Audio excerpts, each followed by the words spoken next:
प्रधानमंत्री ने आज जो बातें मंत्रियों को बताई, जो बातें सूत्रों के हवाले से बाहर आईं, वो सब अगले 200 दिन तक दूर तक जाएंगी। मोदी ने आज अपनी पार्टी के टॉप लीडर्स को समझाया कि विपक्ष के किसी जाल में न फंसें और विपक्ष की किसी गलती को माफ ना करें। सियासत पर जब भी चर्चा होती है, पिछले एक हफ्ते में लोग पूछते हैं प्रधानमंत्री क्या सोच रहे हैं, इंडिया का नाम भारत हो जाएगा क्या। मोदी ने अपने मंत्रियों को बताया, समझाया, इस बहस में मत पड़े। उल्टा सनातन धर्म को डेंगू मलेरिया कहने वाले विरोधियों को पलटकर डटकर जवाब दें। पहले यह बात तमिलनाडु के मुख्यमंत्री स्टालिन के बेटे ने कही थी, अब ऐसी ही बातें कांग्रेस पार्टी के सीनियर नेता करने लगे हैं।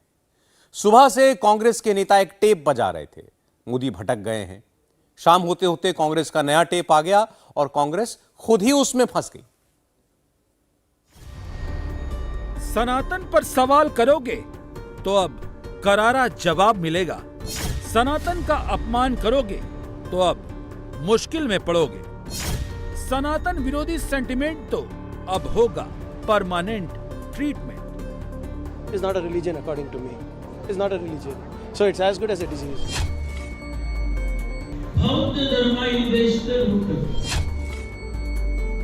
डेंगू काய்ச்சல் मलेरिया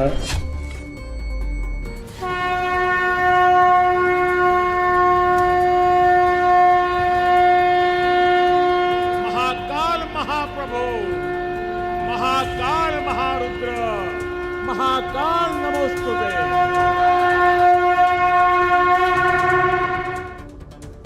सनातन विरोधियों पर मोदी ने पहली बार इंडिकेशन दे दिया है। मंत्रियों, मुख्यमंत्रियों को समझा दिया है कि जो भी सनातन वाली लाइन क्रॉस करे उसे बिल्कुल नहीं छोड़े, पुरजोर विरोध करें और सॉलिड जवाब दें।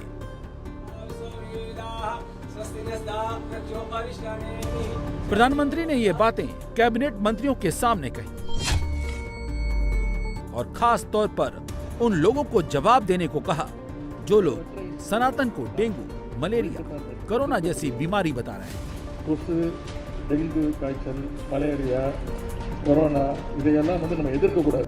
जो लोग सनातन के अस्तित्व पर सवाल खड़े कर रहे हैं। प्रधानमंत्री ने कहा कि सनातन पर बयान देकर विपक्ष फंस गया है। सच तो यह है कि विपक्ष को बुखार आ गया है। भारत बनाम इंडिया के डिबेट में फंसना ही नहीं है। भारत और इंडिया तो संविधान में है, इससे तो कोई दिक्कत ही नहीं है। सनातन पर ही फोकस करना है, क्योंकि सनातन का विरोध कर विपक्ष बुरी तरह से फंस गया है। विपक्ष की बेचैनी साफ दिखाई दे रही है। सनातन पर नुकसान से बचने के लिए विपक्ष इधर उधर की बातें कर रहा है। इसीलिए सनातन पर जो हमला करे उसका जवाब सही से दे। प्रधानमंत्री मोदी ने मंत्रिपरिषद की बैठक में अपने मंत्रियों से कहा कि विपक्ष ने सनातन धर्म का अपमान किया है। विपक्ष को भी अब इस बात का एहसास हो गया है, इसलिए ध्यान भटकाने के लिए भारत बनाम इंडिया का विवाद पैदा करने की कोशिश की जा रही है। पीएम ने मंत्रियों को साफ निर्देश दिया कि ऐसे विवाद में बिल्कुल भी पड़ने की जरूरत नहीं। सनातन धर्म का जिस प्रकार से विपक्ष ने अपमान किया है, सिर्फ उस मुद्दे को लेकर जनता के बीच जाना है और उन्हें बताना है कि ये एक सोची समझी साजिश के तहत किया जा रहा है। उदयनिधि स्टालिन, प्रियांक खड़गे और अब परमेश्वर इंडिया अलायंस के लगातार सनातन विरोध के बयान को मोदी एक बड़ा मुद्दा मान रहे हैं। ये जानते क्यों है? जब हनुमान जी को अपनी शक्ति याद आ रही थी तो तमाम आसुरी शक्तियों को लगने लगा था कि यदि इनको शक्ति याद आ गई फिर तो आसुरी शक्तियों के लिए बचना मुश्किल हो जाएगा। और जैसे जैसे भारतीय समाज, भारतीय संस्कृति और हिंदू संस्कृति की वास्तविक शक्ति उभर कर सामने आने लगी है तो बहुत से, मैं किसी को शब्दशः न लिया जाए, बहुत से मारीच हैं, सुबाहु हैं, कालनेमी हैं जो रास्ता रोकने के लिए खड़े हैं। विशेषकर मैं कांग्रेस पार्टी से, क्या आपके नेता अगर मिस्टर परमेश्वर ये कहते हैं और आपके अलायंस सहयोगी उदय निधि ये कहते हैं कि हिंदू धर्म एक डिजीज है, तो मैं याद दिलाना चाहता हूं कि एटम बम के आविष्कारक रॉबर्ट ओपेनहाइमर को गीता में प्रेरणा नजर आती। सनातन धर्म के खिलाफ बयानबाजी करके डीएमके भले ही तमिलनाडु में अपना कुछ फायदा कर ले, लेकिन राष्ट्रीय राजनीति में कांग्रेस के अपने गठबंधन को जबरदस्त नुकसान पहुंचा सकता है। बीजेपी पहले से ही ये आरोप लगाते रही है कि कांग्रेस और उसके सहयोगी विपक्षी दल मुस्लिम तुष्टीकरण की राजनीति करते हैं, हिंदू सेंटीमेंट की परवाह नहीं करते। ऐसे में स्टालिन, खड़गे और चिदम्बरम के बेटे का यह बयान बीजेपी के लिए जबरदस्त अवसर साबित हो रहा है। 2024 चुनाव से पहले बीजेपी एक बार फिर से इसी नैरेटिव पर जाएगी कि कांग्रेस और उसके सहयोगी विपक्षी दल हिंदू सेंटीमेंट की कदर नहीं करते। पहले बीजेपी के इसी हथियार ने कांग्रेस पार्टी को मजबूर कर दिया था अपना गोत्र, जनेऊ और मंदिर दर्शन के लिए, और एक बार फिर से कांग्रेस पार्टी के लिए अब मुसीबत होने जा रही है, जिसमें मोदी को बड़ा स्कोप नजर आ रहा है। इसीलिए मोदी सनातन की डिबेट को फुल फ्रीक्वेंसी पर ले जाना चाहते हैं, जिसका एक स्टेप वो 24 घंटे पहले चल चुके हैं, जब मुख्यमंत्री योगी आदित्यनाथ और मोदी की मीटिंग फिक्स हुई थी। पूरे 120 मिनट तक मोदी ने योगी से बातें की। योगी को मोदी ने यूं ही नहीं बुलाया। मोदी जानते हैं कि योगी सनातन के एक ब्रांड है, और जब वो सनातन की पताका बुलंद करेंगे तो सनातन विरोधियों को सनातन की शक्ति का पता चलेगा। मोदी के सनातन समृद्ध करने का रास्ता अयोध्या से निकलेगा। मोदी ने योगी को इस पूरे सनातन प्लान का नक्शा समझाया। जनवरी में क्या करना है, फरवरी में क्या होगा, मार्च में क्या करना है। मोदी का प्लान ऐसा है कि 2024 चुनाव से पहले सनातन का भव्य प्रसारण होगा।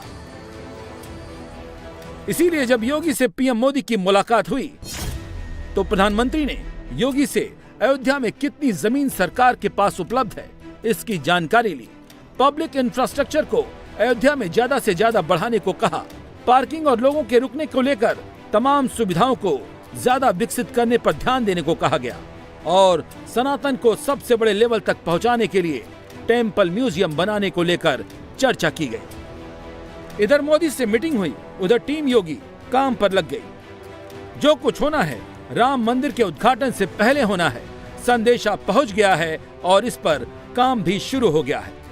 हमारे मुख्यमंत्री जी माननीय प्रधानमंत्री के साथ कल बैठे थे, और जो भी इंटीग्रेटेड प्लान है उसका भी वहाँ प्रेजेंटेशन हुआ और सारी चर्चा हुई है। तो एक अपने विजन के तहत माननीय प्रधानमंत्री ने एक अतिरिक्त रूप से एक सुझाव दिया है कि वहाँ इस तरह का एक संग्रहालय हो जिसमें सारे तीर्थों के, सारे हमारे मठों के, मंदिरों के और जो सनातन संस्कृति से जुड़े सारे उद्धरण हैं वो वहाँ एक ही जगह पे जब भी कोई श्रद्धालु आए तो वहाँ देख सके, समझ सके, उसके प्रति पूरी ऐतिहासिक पौराणिक रूप से जानकारी उसे मिल सके। मतलब साफ है, अब अगर उदयनिधि जैसे लोग पूछेंगे कि सनातन क्या है तो जवाब टेम्पल म्यूजियम से मिलेगा। अब अगर परमेश्वर जैसे लोग पूछेंगे कि सनातन कहां से आया तो सबूत टेम्पल म्यूजियम में दिखाए जाएंगे। अब अगर कोई ये पूछेगा कि राम और कृष्ण कहां पैदा हुए थे तो टेम्पल म्यूजियम आना, राम कृष्ण सबके प्रमाण मिल जाएंगे। जो लोग सनातन पर सवाल उठा रहे हैं उन्हीं को समझाने का मोदी ने खाका तैयार किया है, जिसे अब योगी एग्जीक्यूट करने जा रहे हैं। जो भी धार्मिक रूप से सनातन संस्कृति के अंतर्गत है, भगवान राम से संबंधित हों या सनातन परंपराओं, मूल्यों और संस्कृति से जुड़े जितने हैं वो सारी चीज़ें होंगी। वो एक कल विस्तृत उसका प्लान सब तैयार होगा। कल जो चीज़ें आई हैं उसी के अनुरूप, चूँकि बड़ा है, लगभग 25 से 50 एकड़ का बड़ा संग्रहालय होगा, और मैं समझता हूँ अद्भुत संग्रहालय, देश का इतना बड़ा संग्रहालय बनेगा। कुछ ये प्लान कि कब तक ये बन के संग्रहालय तैयार हो जाएगा?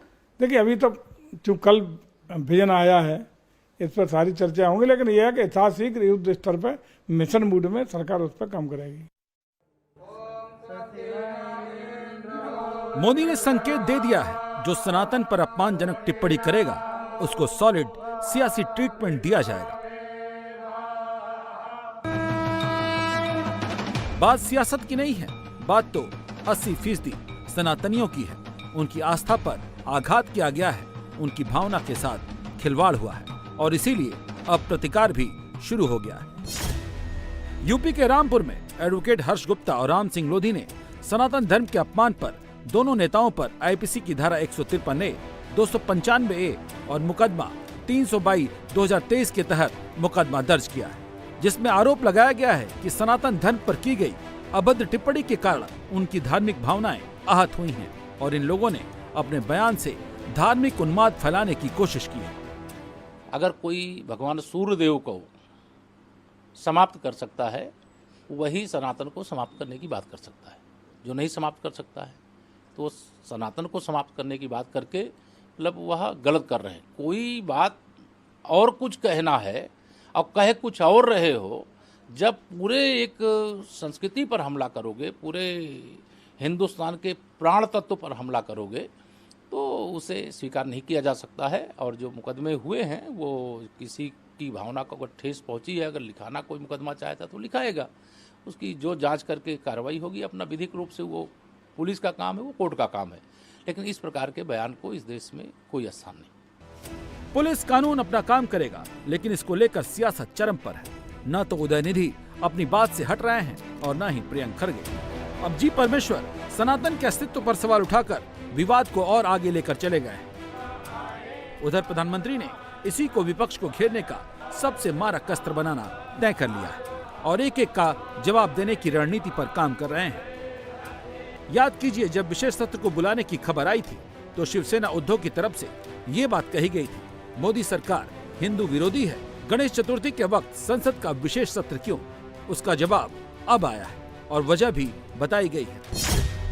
18 सितंबर को पुराने संसद भवन में ही सत्र चलेगा, लेकिन गणेश चतुर्थी के मौके पर शुभ घड़ी में नए भवन में प्रवेश से पहले पूजा की जाएगी और फिर वहीं से सारा कामकाज होगा। इसीलिए 19 सितंबर को गणेश चतुर्थी का दिन चुना गया। बात शुभ घड़ी की थी, लेकिन मोदी विरोधी, हिंदू विरोधी नैरेटिव लेकर आ गए। बात 80% आस्था की है, इसीलिए मोदी सनातन को हाई पिच पर ले जाने की बात कर रहे हैं। मोदी सही कह रहे हैं, सनातन विरोध पर इंडिया अलायंस बुरी तरह से फंस गया है, क्योंकि सनातन की उत्पत्ति पर प्रश्न चिन्ह खड़ा करने का सवाल ही नहीं है। सच तो यह है कि सनातन को वो समझे नहीं है। सनातन की एक नहीं कई व्याख्या है, कई सबूत है। सबसे बड़ा सबूत विज्ञान है। पृथ्वी की उत्पत्ति और विकास के बारे में सेपियंस नाम की किताब में लिखा गया है कि आज से 4.5 अरब साल पहले पृथ्वी की उत्पत्ति हुई, लेकिन पृथ्वी की उत्पत्ति के साथ जीवों का उदय नहीं हुआ। करीब 1 अरब 70 करोड़ साल के बाद धरती पर जीवों का उदय हुआ। जीव यानी लिविंग बीइंग, ह्यूमन नहीं। याद रखिए, धरती पर तकरीबन 60 लाख साल पहले मनुष्य का विकास हुआ। विकास की यह प्रक्रिया निरंतर जारी रही और करीब 3 लाख साल पहले मानव ने अग्नि की खोज की, जिसे मानव इतिहास में सबसे बड़ी क्रांति कहा गया। 2 लाख साल पहले आधुनिक मानव का उदय हुआ। 70,000 साल पहले धरती पर ज्ञान की क्रांति हुई। रॉकेट साइंस के फादर वर्नर वॉन बॉर्न के गुरु हर्मन ओबर्ट ने लिखा है कि मैं वेदों को पढ़कर चीजों को लेता था। वर्नर हाइजेनबर्ग, जिसने अनसर्टेनिटी की थ्योरी दी, उसने अपनी किताब में लिखा है कि गुरुदेव रविन्द्रनाथ टैगोर से डिस्कशन के बाद उसे वो कॉन्सेप्ट पूरी तरीके से क्लियर हुआ। मान्यवर, अगर इन सारे लोगों को इसमें ज्ञान नजर आ रहा है और इस कांग्रेस के लोगों को और इस गठबंधन के लोगों को इसमें डिजीज नजर आ रही है, तो डिजीज इनके दिमाग में आ गई है, उसमें नहीं है। ये तो बात साइंस की हुई, लेकिन सनातन साहित्य और इतिहासकार ऋग्वेद, पुराण और उपनिषदों के आधार पर मानव विकास को लेकर जो मत रखते हैं वो भी जान लीजिए। पुराणों के मुताबिक हिंदू धर्म का उदय 90,000 साल पहले हुआ था, यानी विज्ञान के अनुसार ज्ञान की क्रांति से भी 20,000 साल पहले हिंदू धर्म का उदय हुआ है। हिंदू धर्म के इतिहासकार कहते हैं कि 9057 ईसा पूर्व स्वयंभू मनुकाल था। कहा जाता है कि इन्हीं के बेटों से धरती पर मानव का विस्तार हुआ। इससे पहले ब्रह्मकाल और ब्रह्मकाल, जिसमें सृष्टि का निर्माण, आदि पुरुष और आदि शक्ति का जन्म हुआ। इसके बाद आता है 6673 ईसा पूर्व में वैवस्वत मनुकाल। इस काल में इक्ष्वाकु हुए, जो भगवान राम के पूर्वज कहे जाते हैं। परशुराम अवतार का जिक्र भी इस काल में आता है। फिर आता है भगवान राम का काल, जो 5114 ईसा पूर्व का है। रामायण में उस काल का इतिहास दर्ज है। फिर आता है कृष्ण काल, 3112 ईसा पूर्व, जिसका जिक्र महाग्रंथ महाभारत और भगवत गीता में मिलता है। इसी काल में ऋषि वेद व्यास ने वेदों को 4 भागों में विभाजित किया था: ऋग्वेद, यजुर्वेद, अथर्ववेद और सामवेद। अगर कोई शंका है तो सिंधु घाटी सभ्यता, कालीबंगा के इतिहास को जो पढ़ेगा वो इन सभ्यताओं का वैदिक ग्रंथों से कोरिलेशन ढूंढ पाएगा।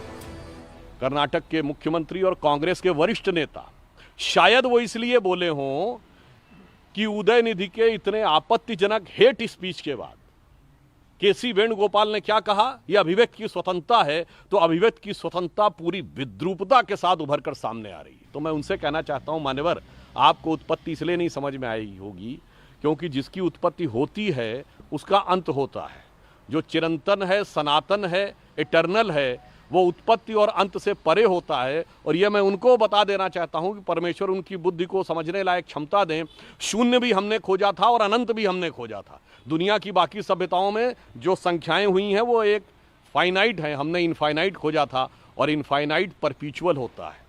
इंडिया टीवी हर वक्त हर जगह डाउनलोड करने के लिए सर्च करें India TV news Google play store या ऐप स्टोर पर।